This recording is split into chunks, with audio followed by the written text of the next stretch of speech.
If you're someone that's asking yourself, is it worth upgrading to the PS5 Pro? Am I gonna notice a difference in the graphics? And is it gonna be enough difference for me to upgrade to this thing? I'm gonna help you guys answer these questions with this video. So I've had the PS5 Pro for about a month now, and I spent a bunch of hours playing a lot of different games. So I'm gonna talk to you guys about my experience with the PS5 Pro and let you guys know if it was worth it for me to upgrade from my PS5 to the PS5 Pro. All right, first thing we gotta talk about is what's the difference between the PS5 and the PS5 Pro. First, the PS5 Pro has a larger GPU than the PS5. It has 67% more compute units and 28% faster RAM. Okay, what does that even mean? Explain it to me like I'm 5. So if you imagine Santa, he has a bunch of different teams of elves making presents for a bunch of little kids. Say he hires 67% more of these teams of elves, and he have a lot more elves working on presents a lot quicker. Just like Santa's teams of elves, the compute units are like these teams. So 67% more of these teams along with 28% faster RAM. Sony says you can get about 45% faster rendering compared to the PS5. So the next big upgrade on the PS5 Pro is advanced ray tracing. And this is calculated 2 to 3 times faster than the PS5. You're gonna see a lot better lighting, shadows, and reflections. And to me, this is one of the most important things that make graphics look more realistic. So if you have two photos next to each other and one's computer generated and one's a real photo, if the computer generated one has really good ray tracing, then it's gonna be really hard to spot the differences between the two and tell which one's real. But if it doesn't have good shadows, good reflections, and good lighting, that's gonna be the giveaway to which one's gonna be the real image and which one's the fake one. All right, and then the next biggest upgrade is PlayStation Spectral Super Resolution, or PSSR. So this is an AI-driven tech that basically analyzes each pixel and adds detail to it. Say when you play games at 60 frames per second in performance mode, it runs smooth, but the graphics take a hit for it to be able to run at 60 frames per second. So with PSSR, it's gonna run the game smooth, but still render it at the lower graphics, and then it's gonna add more detail and upscale it to nearly 4K. That way you get the performance of the 60 frames per second, and you also get the better graphics. And this is one of the main things that they're trying to solve with the PS5 Pro is not having players have to choose between a performance and fidelity mode. Now with these Pro Enhanced games, it's just one mode that you have to choose, and you get the 60 frames per second and you get the better graphics. So those are the major changes. They added other changes like Wi-Fi 7. So if you have your PlayStation all the way across your house from your router and your connection's not that great, if you ever upgrade to a Wi-Fi 7 router, Wi-Fi 7 gives you double the bandwidth. So you get 320 megahertz versus 160 on Wi-Fi 6. So this is like driving on the freeway faster, and you get more lanes. So it's able to transfer more data simultaneously than Wi-Fi 6. And the transfer rate's also faster. You get 46 gigabits per second versus 9 gigabits per second on Wi-Fi 6. So all this means less latency, reduced lag even on cloud gaming, and most importantly, you get a better stable connection. Next, we have PS5 Pro Game Boost. So this can make your PS4 games look or perform better, even the PS5 games that aren't enhanced for PS5 Pro. So when you go buy these games, you can look for this label that says enhanced for PS5 Pro. And what this means is that the developers created an update for these games that are specifically designed to enhance the performance or have any kind of upgrades for PS5 Pro. If they haven't done that, that's when the PS5 Pro Game Boost kicks in and then makes these games run a little bit better or look a little bit better than what they already look like. The difference is going to vary depending on the games that you play. All right, we also get 2 terabytes of internal storage versus 825 gigabytes from the LG PS5 or 1 terabyte from the Slim. And this is a big help for you guys that like having a bunch of digital games on deck. I can only get like maybe 7 games or so on my PS5 before it starts asking me to delete stuff and make more room. So this gets us like double the storage, which is clutch. We also get 8K support. You can play games like Gran Turismo 7, F1 24 in 8K. The 3 people that have 8K TVs out there, let me know how amazing that looks, because I still haven't even seen an 8K TV yet. All right, now the things that aren't that good. They took away the disc drive on this thing. So you get a $700 console with no disc drive.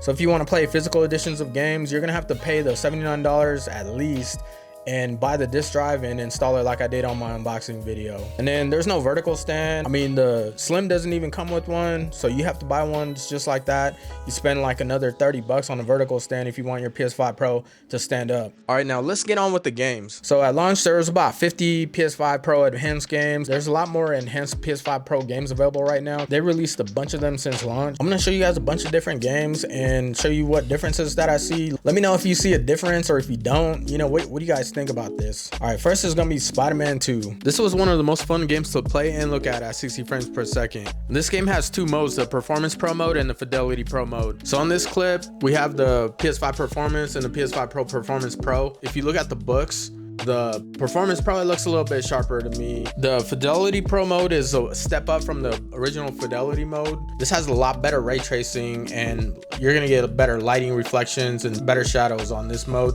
and it's a lot sharper. If you look at the images on here, the Fidelity Pro mode, it has the sharpest image out of all of them. The Fidelity Pro mode also there's more crowd density, so you're gonna see a lot more people on the streets and a lot more cars on the road with the Fidelity Pro mode. I think this will be good for open world games in the future where there's a lot of people walking around and a lot of vehicles and things like that.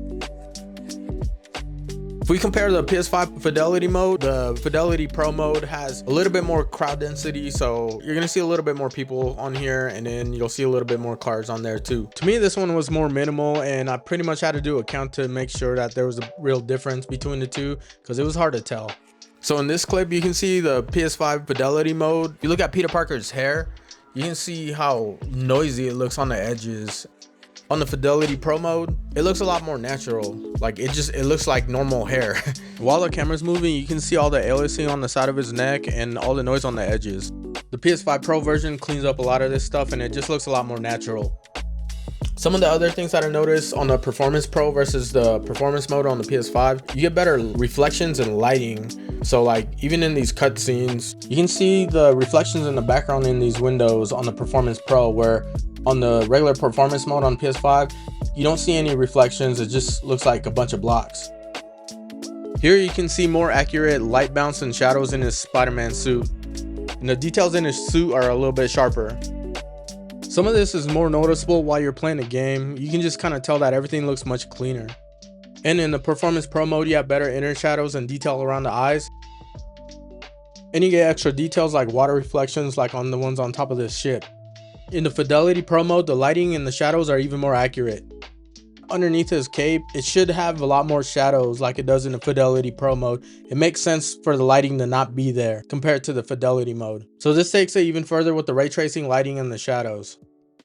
Next we have my favorite game of all time, Final Fantasy VII. This is the Rebirth.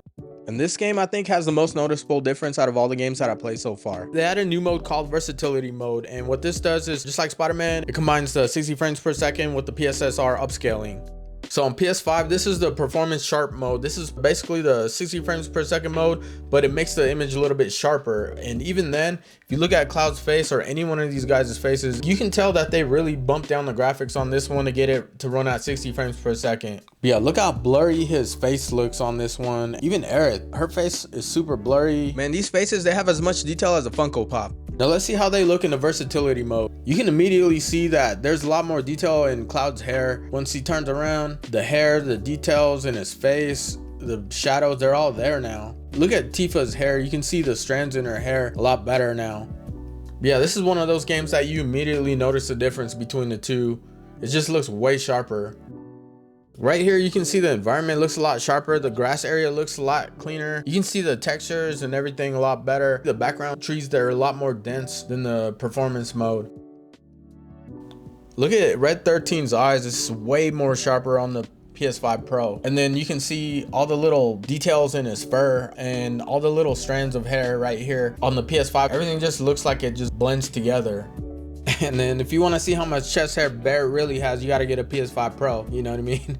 Right here, look at her hair. You can see all the little strands of hair, how much sharper her eyes are, better shadows in her face. The textures look a lot better on her coat. The button has more detail. And you can see all the details in these leather straps, and then the details in her belt on Tifa. But yeah, with this game, you really notice how much better it looks, especially like if you're looking at it on a monitor or on your TV. You know, on this video, you can probably tell somewhat of a difference, but if you see it on your TV and on your monitor, it's gonna be a lot more noticeable. This one definitely has the biggest difference out of all the games that I've seen, I think. All right, now we're gonna move on to GT7, Gran Turismo 7.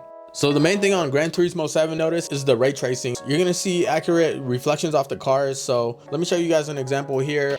On the regular PS5, I'm gonna roll up on these guys with the demon. Right now, if I move past them, it's just a dark shadow. You can't even see the car. It looks like a shadow just rolling by. That's what the PS5 looks like. Now on the PS5 Pro, we go past this red car. You can see the red reflection off there. You can see the yellow reflection off of this one. And then you can also see the reflections on the back of the car on your bumper. So this way you can tell if there's a car right behind you without even looking back. And then if you look at it in this view, you can see the reflections off the hood when you get close to another car. And then here you can see how much more clear the car looks. Everything just looks a lot sharper. The track looks pretty close to the same, I would say. There's not much difference in the track that I noticed, but it's mainly going to be in the cars and the reflections on this game. And this is one of those games that has the 8K mode if you have an 8K TV and you want to see how that looks.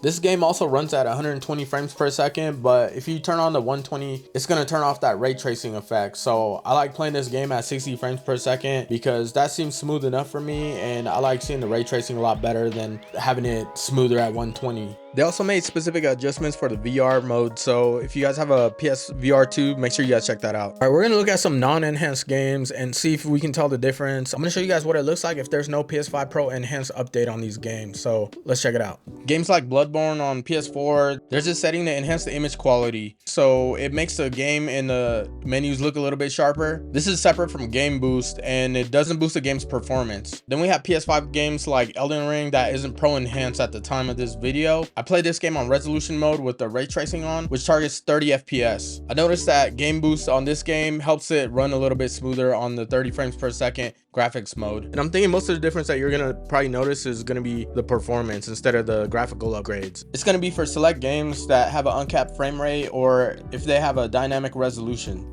So if you end up getting the PS5 Pro, these are some of the things that you're probably going to want to set up before you start playing your games. So you want to make sure you go into the screen and video settings here, and then this resolution, it'll let you test out what resolution your monitor or your TV is capable of. And then make sure you guys have the enhanced image quality for PS4 games turned on, but just remember it says that if it has any issues, make sure you turn this off. VRR, if your monitor or your TV is capable of doing this, turn this on because it's gonna match the refresh rate to your FPS, so that way you get smoother gameplay. And then 120 hertz output, make sure you have this on if your TV supports it, and same thing here, ALLM, turn this on too. It'll reduce latency in your games if your TV is capable of it. Also, turn on the HDR if your display is HDR capable. So if your TV supports all this stuff, make sure you turn on these features, so that way you get the most out of your PS5 Pro. All right, so what do I think after playing all these games and going back and forth between my PS5 and the PS5 Pro? This thing costs $700 before any upgrades. Like you have to get the $80 disc drive if you want to play discs. You have to get a $30 vertical stand if you want your PS5 Pro to stand up. You're up to at least $810 now with all those things. Of course, if you add a 1TB SSD with the heatsink on the PS5, during the time of this video, you're probably paying like around, $150-ish, give or take. And at the time of this video, you can probably sell your PS5. If you already have a PS5, you can probably sell it for about $300 or so. I sold mine for $300. This is an expensive console, not gonna lie. Do I think it was worth it? I sold my PS5 for about $300 to get this thing. So even after that, I'm basically paying the price of another PS5 with the disc drive and the vertical stand. For real, this thing's gonna be for the hardcore gamers that wanna be able to play their games the best way possible, and they're not gonna be stressing for their next paycheck.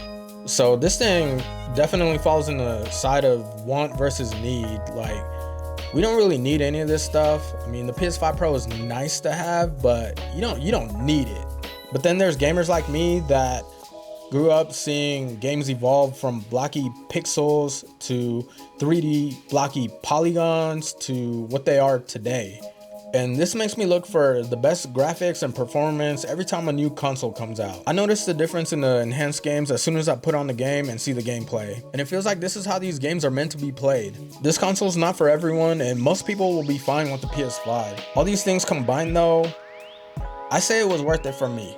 Say if you're somebody that's used to buying just consoles, this is gonna be really expensive. $700, that's way more than any console that I've ever paid for, you know what I mean? But if say you're a PC gamer, you're probably used to paying more than $700 just for your graphics card and, your CPU or whatever. This is very like situational to where if it fits your budget, if you're a hardcore gamer, you need the best graphics, you need the best performance and all that, then get it. Get this thing if that's what's important to you. Who cares what anybody else says? When the PlayStation Portal first came out, a lot of people were bashing it, saying, oh, what is, you know, it's a remote play device. Like, really, no one's gonna buy it, but look at how it's doing. That thing is super successful, and Sony puts out these updates that help these consoles and accessories, they just get better and better. I think this will pave the way for newer games. This is just the beginning for the PS5 Pro. Who knows down the line when GTA 6 comes out or any other games. I can't wait to see what the experience on those games are going to be like down the road.